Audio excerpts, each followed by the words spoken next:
दोस्तों, आज हमारी धरती को बने 500 करोड़ से भी ज़्यादा साल बीत चुके हैं और इस लंबे वक्त के दौरान आज तक हमारी धरती में 5 बिलियन से भी ज़्यादा स्पीशीज ने जन्म लिया है, जिसमें से कुछ जानवर साइज में इतने बड़े थे कि जिनके सामने अगर हम कमर्शियल प्लेन भी खड़ा कर दें तो कुछ फीट बड़े ही होंगे। तो आज हम बात करेंगे टाइटेनोबुआ और मोसोसॉरस के बारे में। को इन दोनों जीवों के बारे में नहीं पता होगा तो मैं आपको बता दूं कि मोसोसॉरस एक ऐसा जीव था जिसकी औसतन लंबाई 10 से 12 मीटर यानी 50 से 60 फीट तक होती थी, जो कि दुनिया की सबसे बड़ी शार्क मेगालोडॉन जितनी ही थी। इसकी वेट की बात करें तो इनका वेट करीब 14,000 किलो तक था। और अगर दूसरी तरफ टाइटेनोबुआ, जिसकी लंबाई 12.8 मीटर यानी 42 फीट की होती थी, जो कि आज के टाइम पे पाए जाने वाले फाइटर स्नेक से भी दुगनी थी। और सबसे मज़ेदार बात यह है कि अगर हम एनाकोंडा को टाइटेनोबुआ के सामने खड़ा कर दें तो ये किसी चींटी के समान भी नहीं लगी। अगर हम इसकी वेट की बात करें तो इनका वेट 1100 किलो का होता था। सॉरस आज से 82 मिलियन साल पहले धरती पर राज किया करते थे, पर अतीत में गिरे हुए चिपचिलुक एस्टेरॉयड की वजह से वो विलुप्त हो गए। और दूसरी तरफ टाइटेनोबुआ इस धरती पर आज से करीब 7 मिलियन साल पहले जन्म लिए थे। इसका सीधा सा मतलब है कि टाइटेनोबुआ मोसोसॉरस के खत्म होने के 6 मिलियन साल बाद जन्म लिए हैं, तो इनकी कभी अतीत में लड़ाई नहीं हुई होता। अगर हम इसकी अतीत में लड़ाई हो जाती तो इनकी लंबाई की बात करें तो मोसोसॉरस टाइटेनोबुआ से 18 फीट ज़्यादा बड़ा था, लेकिन बड़े शरीर का मतलब ज़्यादा एडवांटेज तो बिल्कुल भी नहीं होता, क्योंकि मोसोसॉरस को बड़े होने के चलते टाइटेनोबुआ के पास हमला करने के लिए ज़्यादा जगहें होती, पर मोसोसॉरस एक शार्क होने के चलते बस पानी में ही रह सकते थे। और टाइटेनोबुआ बस पानी में ही नहीं बल्कि जमीन पे भी रह सकते थे। सीधा सा मतलब है मोसोसॉरस पानी में टाइटेनोबुआ से ज़्यादा वक्त बिताते थे, जिस वजह से वो टाइटेनोबुआ से ज़्यादा अच्छे से पानी में शिकार कर पाते। लेकिन अब इन दोनों चीज़ों पे भी ध्यान डालते हैं कि टाइटेनोबुआ ज़मीन पर अच्छी तरीके से तैर सकता, यानी कि ये लड़ाई अगर पानी के ऊपरी स्तर पर होता तो टाइटेनोबुआ मोसोसॉरस के मुकाबले ज़्यादा तेज से लड़ सकता था,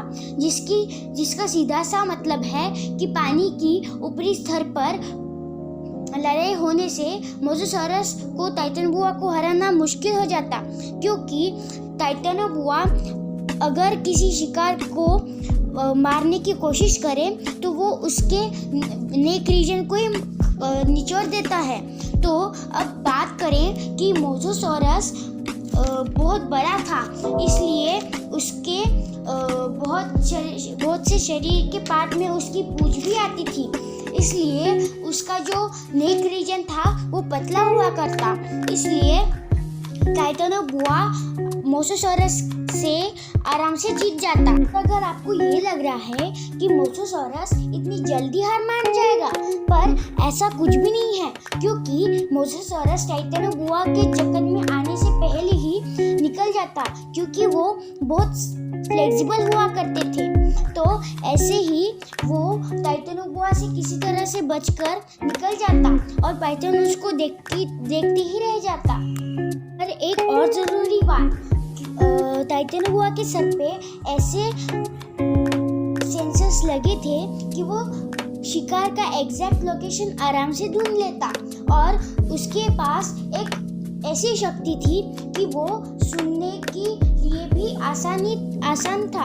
और अगर टाइटेनोबुआ एक बार ही मोसोसॉरस के जबड़े में फंस जाता तो आपके लिए ये जानना ज़रूरी है कि मोसोसॉरस के अंदर एक और जबड़ा है, और ऐसे ये दोनों ही जीव सांस लेने के लिए ऊपरी स्तर पर आते हैं, पर मोसोसॉरस अपनी सांस आराम से झेल ले सकता था, पर टाइटेनोबुआ इससे ज़्यादा सांस नहीं रोक सकता। तो अब चलते हैं कि अगर इनके अतीत में लड़ाई हुई तो कौन जीतता। टाइटेनोबुआ नीचे आता शिकार ढूंढने के लिए, और मोसोसॉरस उसको ढूंढते नीचे उसके पास पहुंच जाता, और जैसे वो पहुंचता वो टाइटेनोबुआ उसको अपने जकड़न में ले लेता, और अंधे पानी में टाइटेनोबुआ के अच्छी आईसाइट न होने की वजह से वो जो मोसोसॉरस है वो उससे आराम से निकल जाता और मोसोसॉरस पानी के नीचे स्तर पर चला जाता और टाइटेनोबोआ भी उसके साथ पीछे पीछे चला जाता। टाइटेनोबोआ की खराब आईसाइट की वजह से मोसोसॉरस उसको अपने जकड़ में ले लेता और जब तक वो उससे बाहर निकलता तब तक मोसोसॉरस उसको खत्म भी कर लेता। तो आज की वीडियो में बस इतना ही। वीडियो को लाइक कर देना, सब्सक्राइब कर देना और अपने दोस्तों के साथ शेयर भी कर देना। इस वीडियो में बस इतना ही। अगर आपको ऐसे ही वीडियो देखने होंगे तो आपको हमारे वीडियो को शेयर, हमारे चैनल को सब्सक्राइब और नोटिफिकेशन बेल को भी ऑन कर देना। Take care, love you all. और एक ज़रूरी बात, थैंक्स फॉर वॉचिंग।